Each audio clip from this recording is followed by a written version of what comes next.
bá ní sùúrù ó ti lóhun gbogbo láyé yìí o. Sùúrù bàbá ìwà o, sùúrù bàbá ìwà o, sùúrù bàbá ìwà o. Ẹni bá ní sùúrù ó ti lóhun gbogbo láyé yìí o. Sùúrù bàbá ìwà o. Àgbà tó ní sùúrù ó ti lóhun gbogbo láyé yìí o. Ọba tó ní sùúrù ó ti lóhun gbogbo láyé yìí o. Eledumare ọba tẹ́rẹ̀ kárí ayé ọba lánàá ọba tẹ́lẹ̀ ọba títí ayé gbogbo ìgbà. Ifá ní tí a bá sọ̀rọ̀ ó ní ká fi tẹ Eledumare síwájú. Eledumare ò ní padà lẹ́yìn wa. Ìjà tó tẹ̀síwájú ní ètò tèmi ẹ jẹ́ ká ṣèbà fún Eledumare ọba tó ga jùlọ. Ẹ jẹ́ ṣèbà fún Eledumare lẹ́ẹ̀kan sí. Ọba tó ga jùlọ. Ẹ jẹ́ ká tún ṣèbà fún Eledumare. Ọba tó ga jùlọ. Ẹ jẹ́ wá ṣèbà lọ́wọ́ Orunmila torí jẹ́ aṣáájú rere. Ẹ jẹ́ fìbà fún Orunmila lẹ́ẹ̀kan sí. Torí kó jẹ́ aṣáájú rere. Ẹ jẹ́ fìbà fún Orunmila torí jẹ́ aṣáájú rere. Wọ́n ní bọ́mọdé bá júbà ilẹ̀ iṣu ata gbọ̀rọ̀gbọ̀rọ̀ fún un. Òwò tí ọmọ bá lọ́wọ́ bàbá ò ní wọn mọ́. Èyí tí a ṣe lónìí ní àṣẹ Eledumare ọba tẹ́rẹ̀ kárí ayé. Eledumare kò ní jẹ́ kó ń wá o. Àṣẹ. A ò ní pasán. Àṣẹ. A ò ní pòfo. Àṣẹ. Ó dùn mímọ́ tí Orunmila táwọn fi ṣe ìtanijí fún gbogbo ọmọ aráyé ní ọjọ́ tòní. A ó rí nínú ẹsẹ̀ ọ̀bàrà ní ọwọ́ ọ̀tún, òdì ní ọwọ́ òsì. Tí àwọn babaláwo papọ̀ wọ́n ní ká máa pè ní ọ̀bàrà òbòdì. Kí ni mo pè é? Ọbara Obodi. Odu Ifá yóò kọ́ wa ní ẹ̀kọ́ ìjìnlẹ̀. Eledumare kò ní jẹ́ kó gbanú wa tayọ. Àṣẹ. Ẹ máa bá mi ká lọ. Ǹjẹ́ ẹyẹ lélẹ̀bọ owó tó dábọ̀ ń bẹ lẹ́nu olúwo, àṣẹ ti bẹ̀ ń bẹ lẹ́nu ti fá. Ifá dé aláṣẹ ọ̀pẹ̀dé àbíṣẹ́ wàrà. Ẹ wọ̀nà tààrà tí mo pe Orunmila tí mo fi jẹ́ bẹ́ẹ̀ níbẹ̀ rí. Oko lóore. Adé Aronimaganhin tí mo ju ẹkún sùn gbèrè tọmọ. Oko lóore dábò Oosanla Oseremagbo yẹn mo ju ẹkún sùn láwùn ń taṣọ. Wọ́n ní ọkàrà nílẹ̀ ẹ̀bọ ni kọ́ máa ṣe ẹ̀gbọ́n tí fáwí. Aronimaganhin ojú ọmọ ló ń pọ̀n wọn. Ṣé wàá rí Oosanla Oseremagbo? Ẹ̀mọ tán pẹ̀lú Oosanla Obatala ló ń jẹ́ bẹ́ẹ̀. Obatala Obatosa ọba takuntakun tí bọ́n gbòde ìrànjẹ́ afúnni ní abùfáìní. Ó gbà lọ́wọ́ òṣìkà ó fọmọ lóore. Oosanla ní sọ dúdú dàfín. Oosanla ò ní sọ wá nẹ́kẹ́. Àṣẹ. Ìjìyà wa lárọ. Àwa ní jẹ́wò láṣẹ Eledumare. Àṣẹ. Ká má fafá gùn. Oosanla ojú aṣọ ń pọ̀n. Aronimaganhin ojú ọmọ ń pọ̀n. Aronimaganhin wá lọ dáfá lọ́dọ̀ àwọn babaláwo. Ikú òparun àìsàn gbóhùndé òun náà dọlọ́mù láyé ní dáfá sí wọn ní yóò dọlọ́mù. Wọ́n ní kó lọ ní aṣọ funfun 10. Wọ́n ní kó lọ fún Oosanla. Wọ́n ní yóò dọlọ́mù. Wọ́n ní kó fọkàn rẹ̀ balẹ̀. Ó bá gbọ́ Oosanla Oseremagbo náà ojú aṣọ ń pọ̀n òun náà ti dáfá. Ifá ní kó rúbọ. Ipò máa ṣoore fẹ́nìkan ẹni ẹ ló máa wá fún láṣọ. Ó ní lóòótọ́ ó ní bẹ́ẹ̀ ni. Ìgbà tó yá ìtápẹ́ èjé jìnà. Aronimaganhin bá gbàdé Oosanla lọ irú Oosanla Oseremagbo òun fẹ́ dọlọ́mọ. Oosanla ló ń kó fọkàn balẹ̀. Ó ní òun tó ní tó bá dọlọ́mọ ṣé wàá fọ́hun náà láṣọ ó ní wàá fún ẹ. Ohun tí Ifá fẹ́ sọ fún wa ni wípé ẹ̀jẹ̀ tí àbá nílé mú jẹ tábà nílé san ẹ má jẹ́ ká máa jẹ. Ọ̀pọ̀lọpọ̀ ẹlòmíì á pàdé obìnrin yóò máa dẹnu máa dógún máa dọ́gbọ̀n fọkàn balẹ̀ ìyà ò lè jẹ́ nǹkan kan ò lè ṣe é tó bá ti bá sùn bí ẹ̀mejì ayọ̀ ṣẹ́ẹ̀kì lẹ́sẹ̀ ìgbẹ̀yìn ẹ̀ ń kọ́. Ó ti yan ìṣẹ̀dá ẹnìkan jẹ́. Eledumare ò ní jẹ́ ká ṣẹlẹ́yà ká má wàá fafá gùn. Aronimaganhin ó dọlọ́mọ lóòótọ́ nígbà tó wá yá ọmọ tó bí fèmíkú fọládé ọkùn bàbá ni.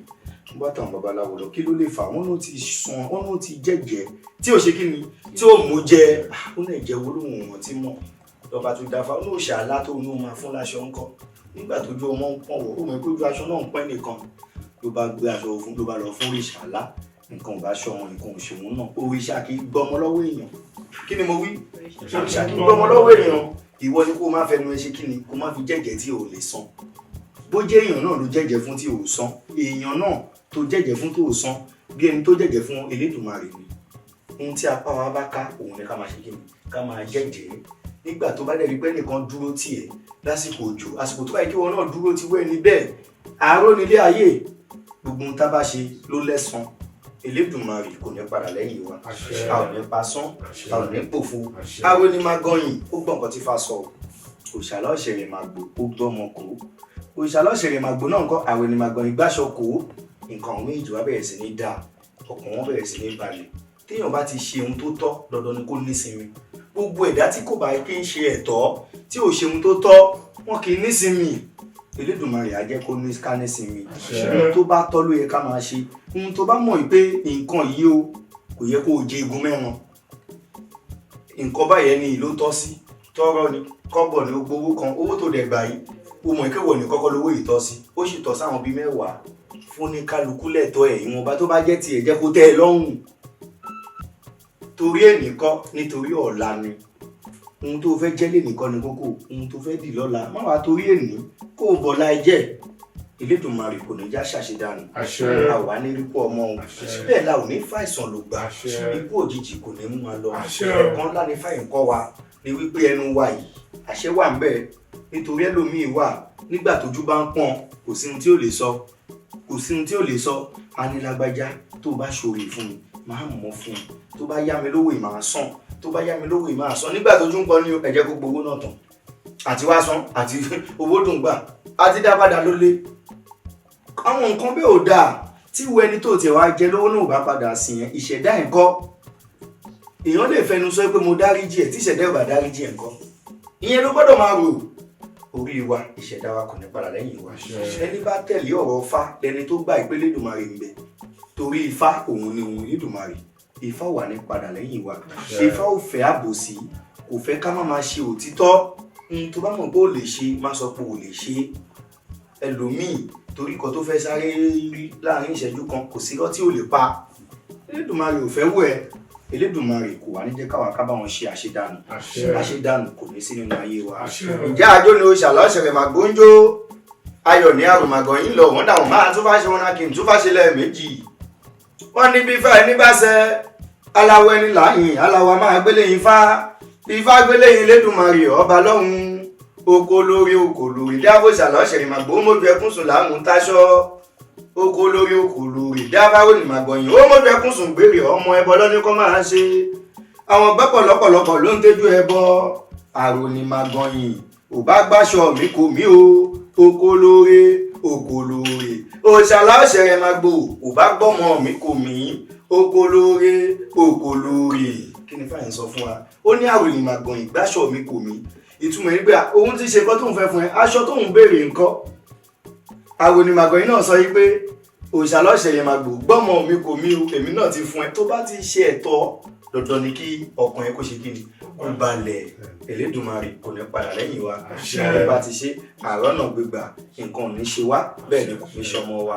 Ẹni bá sì fẹ́ ra iṣẹ́ Ifá bí àwúre bí ègbè òun la tò sí bí ẹ̀yọ́nú. Elédùmarè kò ní jẹ́ kí arógun àṣedànù a ò sì ní rógun àkàntì nínú ayé wa. Àṣeyege ni ọ̀rọ̀ wa ò jẹ́ o.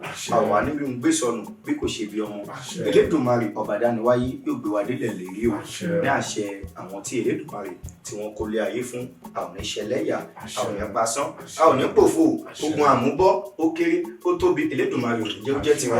Inú wa ó dùn ọkàn wa ó balẹ̀. Ẹ jẹ́ ká mú ọ̀rọ̀ yìí ká mú sí àtẹ́lẹwọ́ owó sí wa. Elédùmarè kò ní jẹ́ kó gbanú wa tayọ o. Bẹ́ẹ̀ ló ṣe máa rí láṣẹ Ifá bẹ́ẹ̀ ló ṣe máa rí láṣẹ Elédùmarè.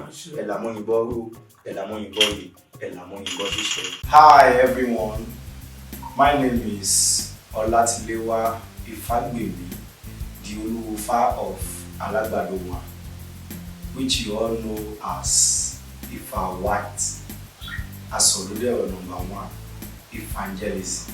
Ìtí a mú wá fún yín ní ọjọ́ tòní òun ni àgbo tí a ṣẹ̀ ṣe síta nítorí wípé ìlera lògùn ọrọ̀ àìsàn ó ń gẹ̀mí ẹ̀dá kúrú ni. Àìsàn sì kẹ̀rẹ́ ó ní bòmí mọ́lé kí n pa ẹ́ tú mi síta kí n fi ẹ́ sílẹ̀. Elédùmarè ò ní fi àìsàn dè wá mọ́lẹ̀.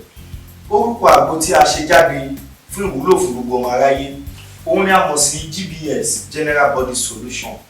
Àgbo yìí jẹ́ àgbo tó ṣiṣẹ́ fún nǹkan tó pọ̀ torí ẹ̀ ni a sì sọ ní General Body Solution. Àgbo yìí ó jẹ́ 100% natural tó sì jẹ́ wípé àwọn egbòogi tó jẹ́ àwọn egbòogi gidi tó jẹ́ àwọn egbòogi tó ṣe ara lóore òun la fi ṣe. Àwọn èso tó ṣe ara lóore òun la fi ṣe tó sì jẹ́ wípé tí a bá lò ó bó ṣe jẹ́ ká lò ó dandan ni kí a rí ìyípadà mo fẹ́ ká rà ká dánwò Yorùbá ní dánwò ló bí yọ kẹrẹ wọ́n á tún á fàsìkò yìí sọ fún wa wípé àwa tí a bá nífẹ̀ẹ́ sí àwọn iṣẹ́ Ifá gẹ́gẹ́ bí àwúrí ọlà fún àwa tó ju owó bá ń pọ́n Elédùmarè ò ní jẹ́ ká kó sínú òṣì Ifá ní bẹ́ẹ̀ yóò ní owó lọ́wọ́ bí òkú èèyàn ẹlòmíì wà àìsàn tó ń ṣe àwọn owó ni o ẹni bá wá fẹ́ ìyọnú tó bá ń pè nǹkan ní ìyọnú ayé ìyọnú jẹ́ nǹkan pàtàkì tó yẹ ká máa lò gbogbo ibi tí a bá ń lọ tí a bá ti ń bá àánú pàdé ẹlòmíì á fẹ́ ṣe interview ni ẹlòmíì á fẹ́ lọ sí ìlú òkèèrè ni tó bá ti lẹ̀ ìyọnú tó bá dá sára ẹ̀ dandan ni kí wọ́n yọnú sí níbẹ̀ látún ní pègúnrẹ́ jẹ́ iṣẹ́ Ifá tó ní agbára torí ègún ló ń jẹ ẹlòmíì ẹ̀rẹ́ lómi á kàn máa ṣí kiri bí ẹyẹ ègún ni Elédùmarè ò ní jẹ́ kí ègún lé ègún oko ègún lé ìyá ègún lé bàbá Elédùmarè ò ní jẹ́ kó jẹ ní àtiwọ́ a sì ní agbélépọ̀tà náà nítorí ó ní ẹni tó ń ṣe agbélépọ̀tà kó máa mọ èèyàn tó ń pa ẹni ká ń bá gbélé tó jẹ́ ọ̀tá ẹni báwo ló ṣe fẹ́ mọ̀ agbélépọ̀tà ló lè po èèyàn ń bẹ̀ àwa tí a bá wá ń ta ọjà a ní ọṣẹ ìtajà náà ẹlòmíì kan pàtẹ́ ni kò rẹ́ni yọdọ̀ ẹ̀ ń burúkú ni o tó bá jókòó tó lọ ń jí làárọ̀ kùtùkùtù tó múra sọ̀rọ̀ ara ẹ̀ tó wẹ ọṣẹ ìtajà tó dáa kó mọṣẹ ìtajà báyìí kó wọ́n sórí ọjà ẹ̀ kó lọ́nlẹ̀ kó dowó ni o Elédùmarè mà ní já fi kájẹ gbèsè ọ̀pọ̀lọpọ̀ ẹlòmíì lọ yáwó ṣòwò ìgbà tọ́jà wà tá nǹkan ìwọ tó lọ yáwó iyebíye ṣòwò ṣé kò yẹ kó mọ̀ kó yẹ kó o ṣe ọṣẹ ìtajà tó dángájíá a dẹ̀ tún ní àgúnmu ọfà a ní àgúnmu jẹ̀dí a ní àgúnmu oríṣiríṣi ní nǹkan tí a bá fẹ́ ẹ lè mẹ́sẹ̀gì wa ní platform wa ó jẹ́ ní YouTube channel wa ní Evangelism TV tí ẹ ti mọ̀ náà ní Elédùmarè kò ní padà lẹ́yìn wa tí ẹ mọ̀ sí Special Ifá Foundation.